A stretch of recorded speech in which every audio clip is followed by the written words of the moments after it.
ஆச்சாரம் என்பது பொதுவான சமய ஒழுக்க நெறிமுறைகள். இப்போ ஒவ்வொரு சமயமும் தனக்கான ஒரு முதன்மை நூலை கொண்டிருக்கிறது. அந்த நூல்ல என்ன சொல்லப்பட்டிருக்கோ அதை பின்பற்றுவது அந்த சமயத்தை அந்த பின்பற்றுபவர்கள் அப்படின்னு எடுத்துக்கலாம். அந்த பின்பற்றுபவர்கள் அந்த நூல்லேருந்து தான் பிரமாணமா எடுத்துக்கிறான். அந்த நூலை வச்சுதான் அது என்ன சொல்றதோ அதை நம்ம பின்பற்றோம். ஆச்சினோதிக்கு சாஸ்திரார்த்தாகனு சொல்லுவோம். சாஸ்திரம் அந்த எந்த சமய நூல் எந்த பிரமாண நூலோ அதனுடைய சாஸ்திரத்தை நம்ம படித்து அதோட அர்த்தத்தை தெரிஞ்சுட்டு அதை நம்ம பின்பற்றுவதற்கு ஆச்சாரம்னு பேர். அது சமயங்கள் எத்தனை இருக்கோ, சைவம் சாக்தம் வைணவம் அந்த மாதிரி சமயங்கள் இருக்குது.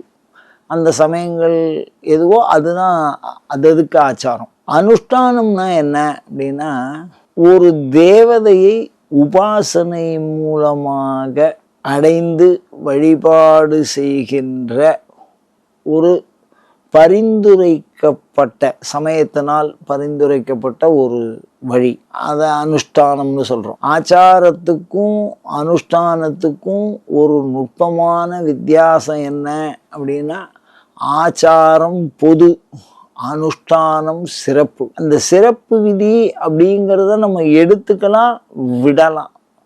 பொதுவான விதி நாம் பின்பற்றியே ஆக வேண்டியது. அதுதான் பொதுவுக்கும் சிறப்புக்குமான விஷயம். கூடுதலாக முயற்சி பண்ணுறோம் நம்ம.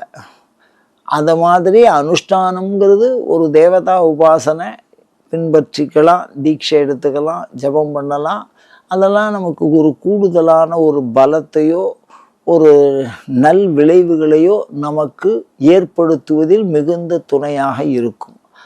ஆச்சாரம் என்பது நாம் ஏற்கனவே வச்சுருக்கிற சமயம் என்ன சொல்லியிருக்கோ அதை பின்பற்றுவது. இது தேவதா சம்பந்தம், இது வாழ்க்கை சம்பந்தம். அப்படி எடுத்துக்கலாம். நம்ம ரெண்டுமே சமய நெறி தான். ஒவ்வொரு சமயமும் ஒவ்வொரு கடவுளை சொல்கிறது தான். என்றாலும் அது பொது ஒழுக்க நெறி, அனுஷ்டானம் என்பது சிறப்பு ஒழுக்க நெறி அப்படின்னு நாம நுட்பமாக புரிஞ்சுக்கலாம்.